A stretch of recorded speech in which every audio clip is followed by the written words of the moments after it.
অভিনেত্রী নুসরাত ফারিয়াকে ঢাকার হযরত শাহজালাল আন্তর্জাতিক বিমানবন্দর থেকে গ্রেপ্তার করে ইমিগ্রেশন পুলিশ।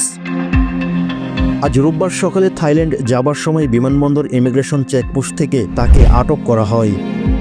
শাহজালালের ইমিগ্রেশন পুলিশের একটি সূত্র গণমাধ্যমকে এ তথ্য নিশ্চিত করে। সূত্রটি জানায়, নুসরাত ফারিয়ার বিরুদ্ধে রাজধানীর ভাটারা থানায় একটি মামলায় গ্রেপ্তারি পরোয়ানা ছিল। জুলাই গণ অভ্যুত্থানের সময় ওই মামলায় তাকে হত্যাচেষ্টার অভিযোগে আসামি করা হয়। পুলিশের বাড্ডা অঞ্চলের সহকারী কমিশনার শফিকুল ইসলাম গণমাধ্যমকে বলেন, নায়িকা নুসরাত ফারিয়াকে গ্রেপ্তার করা হয়। ভাটারা থানার পুলিশের একটি সূত্র জানায়, গ্রেপ্তারের পর নুসরাত ফারিয়াকে থানায় আনা হয়।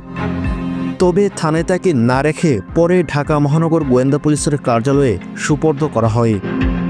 নুসরাত ফারিয়া 2015 সালে চলচ্চিত্রে অভিনয় শুরু করে। এরপর থেকে তিনি বাংলাদেশ ও ভারতের কয়েকটি সিনেমায় কাজ করেন। এছাড়া মডেলিং ও সঞ্চালনায় সক্রিয় তিনি।